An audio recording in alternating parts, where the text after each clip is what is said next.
Gold hub తాకట్టులో ఉన్న బంగారాన్ని విడిపించి కొనబడును. అదే రోజు ఆన్లైన్ ధరకు కొని డబ్బులు ఇవ్వబడును. జనసేన అధ్యక్షులు పవన్ కళ్యాణ్ గారిని చెప్పుకునే వాళ్ళం. ఈరోజు డిప్యూటీ సీఎం ఆఫ్ ఆంధ్రప్రదేశ్, అలాగే మినిస్టర్స్ ఆఫ్ ఆంధ్రప్రదేశ్ అని చెప్పుకోవడం చాలా గర్వకారంగా ఉంది. ఈరోజు ఎంతో సంతోషకరం. ఎందుకంటే పవన్ కళ్యాణ్ గారు ఎమ్మెల్యే అయితే చాలు, ఎమ్మెల్యే గెలవండి, ఎమ్మెల్యేగా గెలుస్తారా అని చెప్పి విమర్శలు చేసిన వాళ్ళు ఈరోజు ఆయన one and only deputy CM. Okay, మీలాగా జాతరలాగా 5-6 అమ్ముకోలేదు ఆయన. గతంలో మీరు డిప్యూటీ సీఎం లేనారు, ఏదో పాలకొండ సభ్యులు వేసినట్టు గుళ్ళో 5 మంది డిప్యూటీ సీఎంలు. అదే పవర్లో పౌరుల వాళ్ళకి చూసారా. పవన్ కళ్యాణ్ గారు ఈరోజు అలాగే చంద్రబాబు గారికి, మోడీ గారికి అందరూ కృతజ్ఞతలు తెలియజేస్తూ ఒకటే చెప్తున్నాం, ఇచ్చిన మాట నిలబెట్టుకుంటాం అని. ఉదాహరణకి నిన్నటి రోజు 5 హామీల మీద సంతకం పెట్టడం,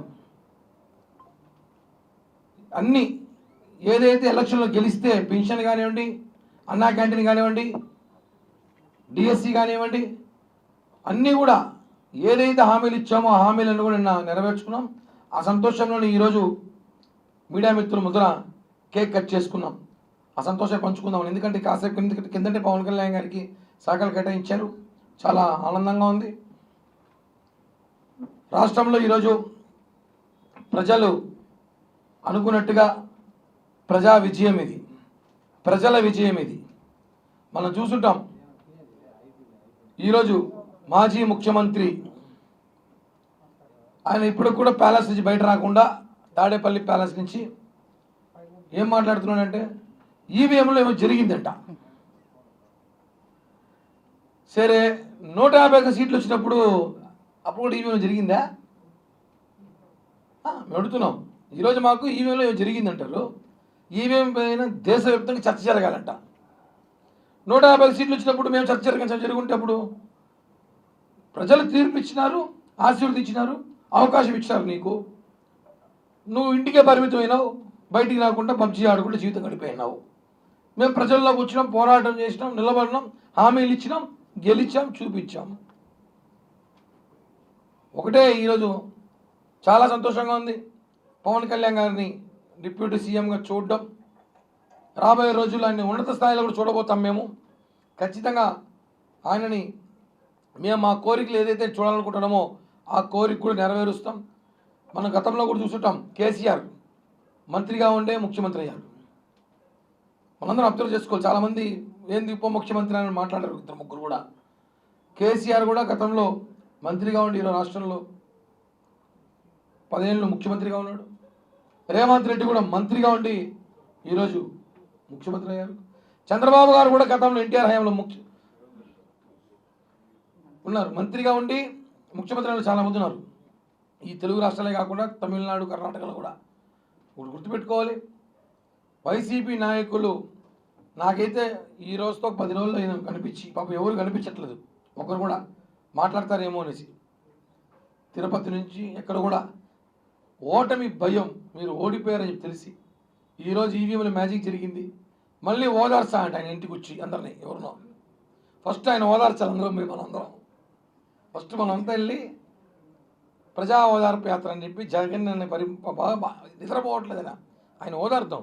మళ్ళీ ఆయన మళ్ళీ దెబ్బలు కొట్టారంట, ఏదో దాడులు చేసినారంట, రకరకాల విమర్శలు చేస్తున్నారు. ఆయన ఓదార్చిన అవసరం ఉంది. ఒక్కరిని వదిలిపెట్టే ప్రసక్తి అయితే లేదు. నిన్న చంద్రబాబు గారు చెప్పారు, టీటీడీ నుంచే ప్రక్షాళన మొదలవుతుందని. వాస్తవం.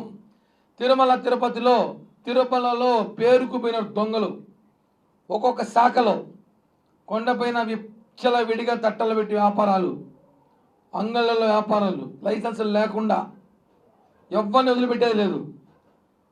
వైకుంఠం క్యూ కాంప్లెక్స్ నుంచి, జై ఆఫీస్ నుంచి, లడ్డు కౌంటర్ కాడి నుంచి, గుండు కొట్టే చోట ప్రతి చోట అవినీతి, ప్రతి చోట మీ మనుషులే ఉన్నారు. నిజాయితీగా పనిచేసి దేవుని సేవకు పనిచేసే వ్యక్తులు ఎవ్వరు కూడా తిరుమలలో లేరు. అందరూ కూడా ఖచ్చితంగా ప్రక్షాళన చేస్తాం. ఐఏఎస్ ఆఫీసర్తో సహా ప్రతి ఒక్కరిని ప్రశ్నిస్తాం, ప్రతి ఒక్కరి మీద కేసులు పెడతాం. విచారణ చేస్తాం, ఎవరు ఎంత దోచేశారో మొత్తం బయటకు ఎక్కిస్తాం. ఉదాహరణకి ఈరోజు నగిరి మాజీ ఎమ్మెల్యే మా అవ్వబాయి కూడా ఏదో కేసు కంప్లైంట్ పెట్టినా అంటే 100 కోట్లు చూసుంటాం, ఏదో బ్యాటు బాల్ 100 కోట్లు వేసినాయి. ఆడుదాం ఆంధ్ర అని ప్రజల డబ్బులతో వాళ్ళు ఆడుకున్నారు, ప్రజల డబ్బుతో ఆడుకున్నారు.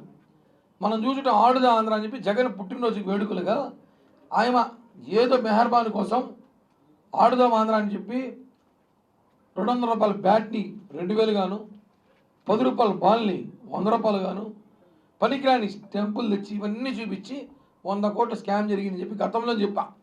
నా వీడియో ఈ నెల ముందు 7 నెలల ముందు ఉంటుంది, తీస్తే ఇది పెద్ద స్కాము బయట పెడతాం ఖచ్చితంగా అన్నాం.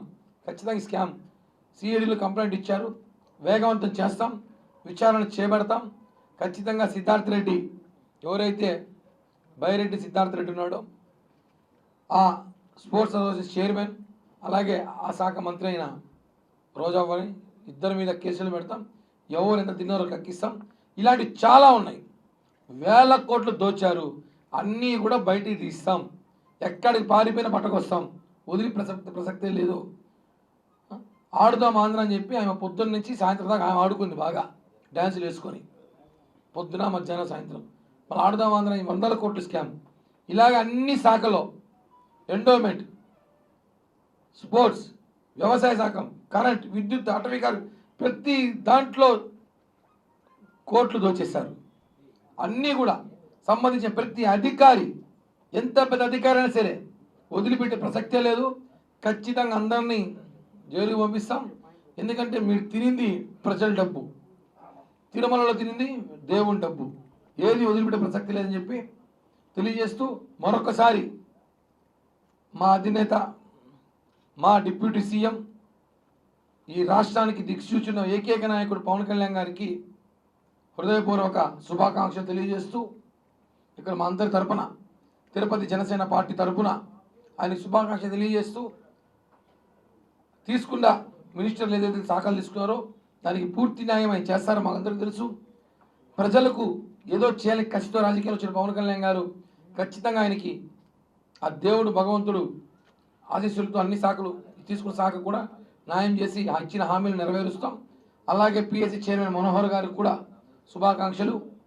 అలాగే కందుల దుర్గేష్ టూరిజం శాఖ మంత్రి, ఆయనకి కూడా శుభాకాంక్షలు తెలియజేస్తూ, తీసుకున్న ముగ్గురు కూడా ఈ రాష్ట్రంలో అనేక శాఖల్లో కీలక మార్పు తీసుకురావడానికి ప్రయత్నిస్తారని చెప్పి కూడా తెలియజేస్తూ, జై హింద్, జై జనసేన.